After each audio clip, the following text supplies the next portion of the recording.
Julia reads a book for her little daughter Maggie, and then goes to work.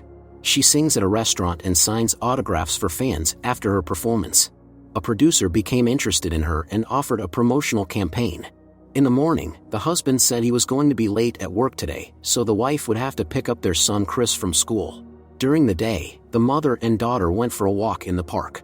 While Maggie was having fun on the playground, Julia waited for her on a bench. Suddenly Julia tripped and started crying. The mother immediately rushed to her. Some woman said that the girl had a scrape on her leg, but it was just a birthmark. Quickly forgetting her bad fall, Maggie ran back to the playground. The weather started to worsen. Julia called out to her daughter, thinking she was playing hide-and-seek as usual. But when Maggie didn't appear after a few minutes, Julia became seriously worried. The gates of the playground were wide open.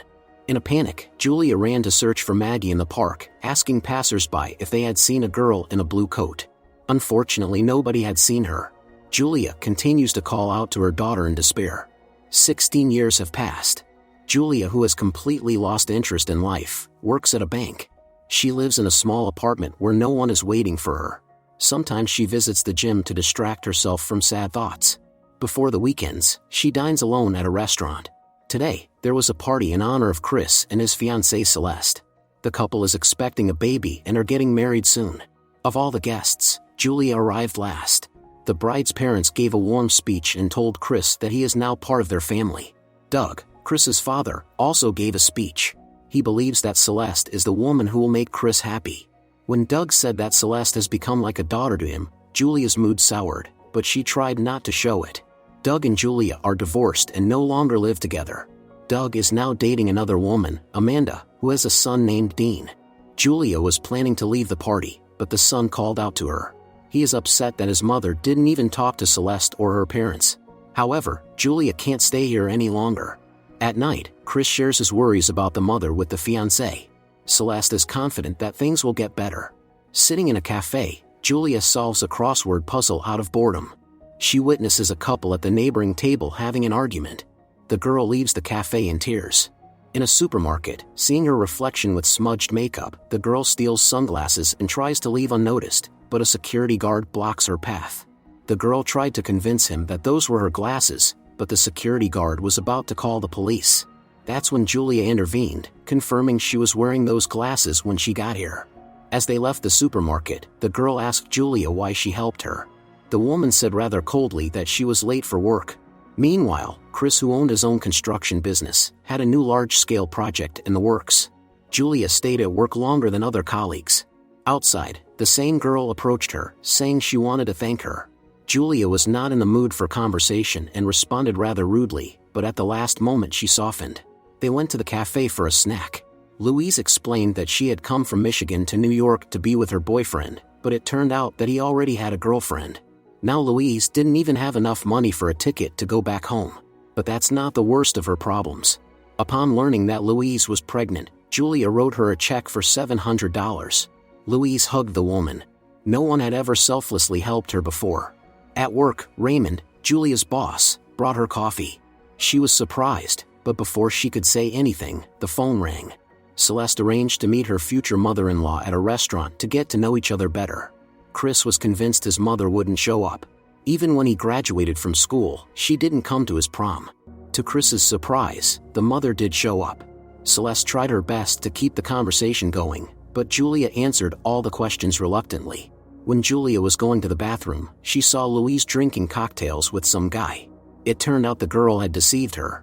Julia caused a scandal, and the security guards had to break up the women. Julia fled the restaurant, and Chris followed her, but the mother didn't stop. Walking in the park, Julia thinks of Maggie. She never found out what happened to her daughter.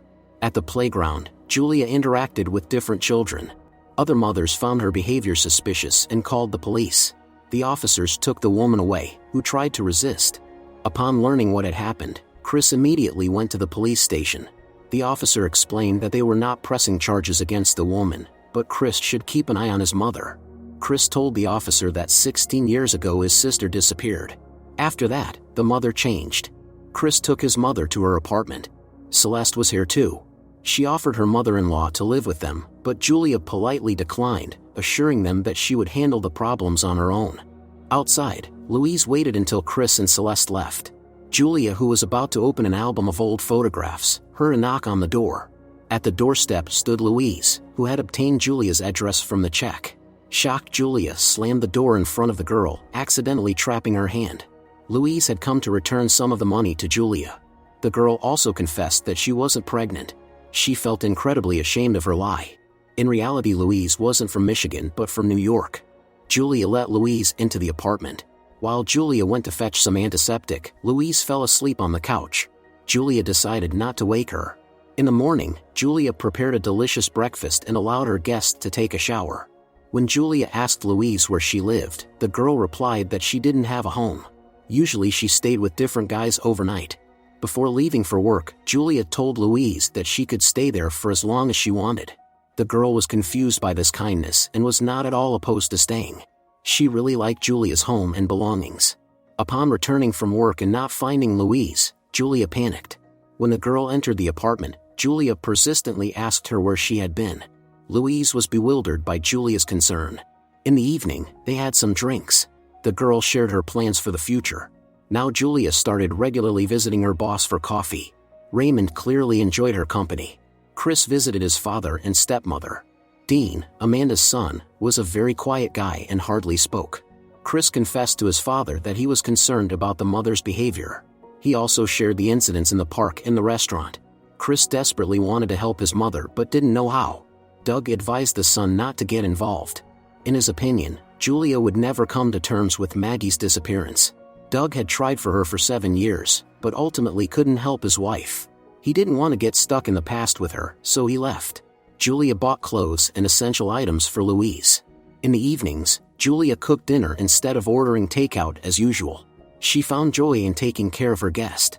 When Louise was about to leave somewhere, Julia didn't like it, but the girl did not think it necessary to report to her. At night, Louise brought a guy over, lying that she lived with her mother. Of course, the noises woke up Julia. Irritated by the insolence of her guests, Julia went for a walk outside and caught a cab. Raymond did not expect to see Julia on his doorstep at this late hour. They indulged in passion. Julia returned home only in the morning. Following Louise's example, she started smoking. The women had breakfast at the cafe. Louise was interested in Julia's past. She revealed that she had been married before and had 2 children. Julia didn't say anything more. The woman was determined to help Louise get settled in life. The first thing she did was take her to a hair salon, where they restored the girl's natural hair color. Louise told Julia that she considered herself a failure. She has never been good at anything. The woman wants Louise to find her calling and give up her old way of life. Julia and Louise continued living together. They are very comfortable with each other. One day there was a knock on the door. It was Chris, who had come to fix the cupboard. He immediately noticed that his mother had changed. She made jokes and started cooking again. At some point, Chris noticed that there was someone else in the house. Finally, he met Louise. Julia lied that the girl worked with her at the bank. Louise convinced Chris to stay for dinner. He was a little confused by the situation. The next day, Raymond invited Julia on a date. She gladly accepted. Louise's attention was caught by a guy selling music CDs on the street. One of the discs had a picture of Julia on it. Louise bought it.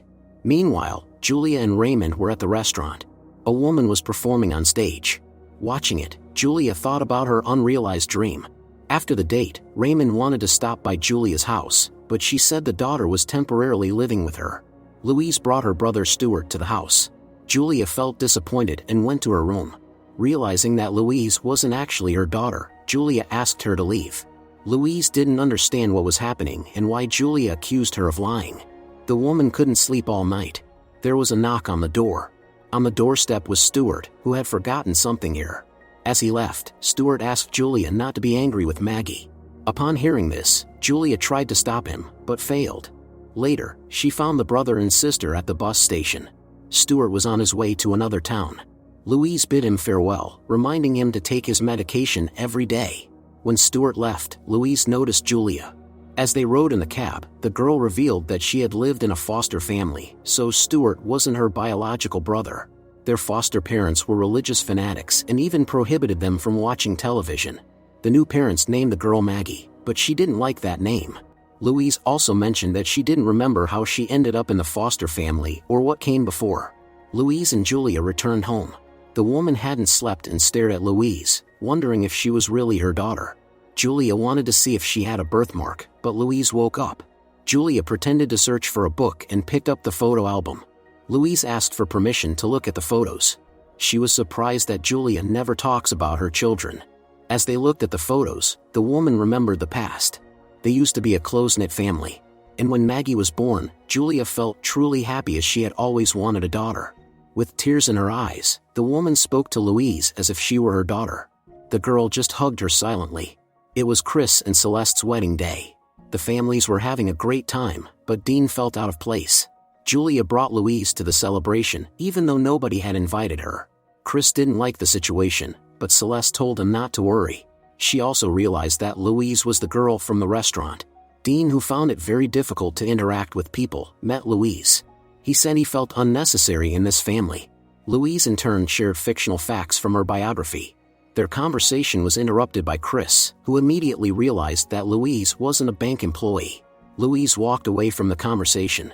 She only told Chris that the mother was very proud of him, but just couldn't express it. It was a pleasant evening. The guests were having a good time. No one expected Julia to want to make a toast. She expressed her joy for the newlyweds. She regretted not being there for her son all this time. But now Julia wanted to change everything. It meant a lot to Chris to hear those words from his mother. The guests were shocked when Julia thanked everyone for finding a place for Maggie. She announced that this girl was truly her daughter. Realizing why she was here, Louise ran away. Chris in tears said his mother that Maggie had been gone for a long time. But Julia didn't want to believe it and followed the girl. However, Louise caught a taxi and left. Chris tried to hug his mother, but Julia needed her daughter at that moment. She returned to the empty apartment. By that time, Louise had already packed her things and left. Julia found the CD with her songs. It was an album she had once dedicated to Maggie. Julia started avoiding Raymond, once again closing herself off. She had recently gained a daughter and lost her again.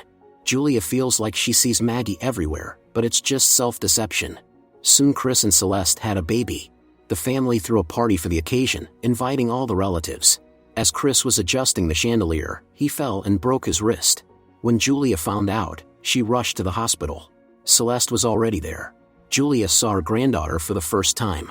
She regrets not calling Chris all this time. Now she understands that Louise is not her daughter. Julia gathered her courage and went into the ward where her son was. She held the granddaughter in her arms for the first time. Perhaps it was time for her to accept the truth. Outside her house, Julia saw tearful Louise. She apologized for all her lies. Julia said she didn't care but left the door open. Louise stayed with her. That evening, she looked at Maggie's photos in the album and compared them to her own childhood picture. Louise knows nothing about her past. Despite everything, Julia is glad that Louise stayed with her. Perhaps they will become each other's salvation. Don't forget to subscribe to our channel not to miss more exciting new products. Also, the authors will be pleased if you leave your opinion in the comments.